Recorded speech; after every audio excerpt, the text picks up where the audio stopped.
இந்த அரசியல்னாலே இந்த கோபமா கொந்தளிச்சாதான் ஏதோ புரட்சி பண்ண வந்தவங்கன்னு. இந்த பாத்துக்க தம்பி தங்கச்சி, உனக்காக தான்டா கத்திக்கிட்டு இருக்கேன். வேர்த்திருச்சுரா, ரத்தம் வேர்வையா உரிக்க ஓடுதுரா, தொண்டை வரலுதுரா, டேய் நெஞ்சு வெடிக்குதுரா. இந்த பாரா கத்திரம் பாரா.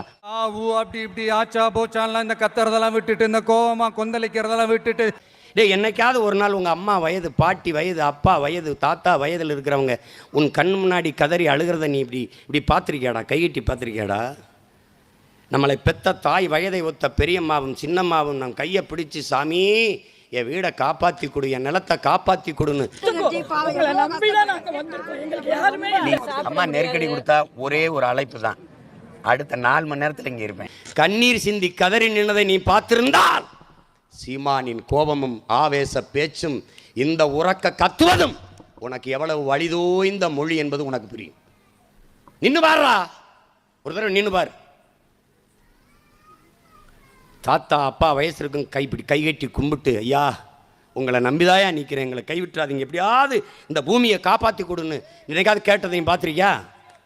நின்று பாரு. நீ திராவிடத்தையோ தமிழ் தேசியத்தையோ நாம பிரிச்சு பார்க்க போறதே இல்லை. தமிழுக்கு திராவிடம்தான் அரண் என்பதை ஏற்கவே முடியாது. அது கொடிய முரண். திட்டமிட்டு தாய்மொழி தமிழை அழித்தவர்கள் திராவிடர்கள். தமிழ் திராவிடர்களுக்கு ஒரு மொழி, ஒரு கம்யூனிகேஷன் லாங்குவேஜ்.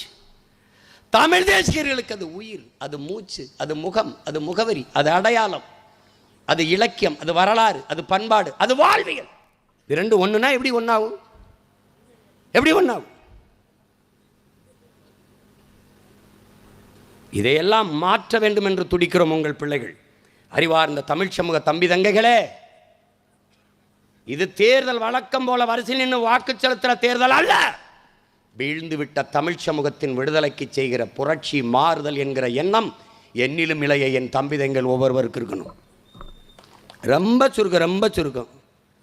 தமிழ் தேசியம் தன் இனத்தின் விடுதலைக்காக, தன் தாயக மீட்சிக்காக பெற்ற தாய் தந்தரை, பெற்ற மனைவி, கட்டிய மனைவியை, பெற்ற பிள்ளைகளை அத்தனையும் பழியிடும் தமிழ் தேசியம்.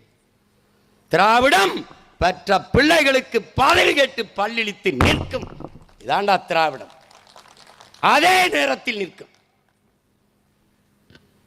தமிழ் தேசியம் மண்ணின் விடுதலைக்கு செத்து விழும். அதே நேரத்தில் பதவி கேட்டு பல்லிழித்து கைகட்டி நிற்கும் திராவிடம்.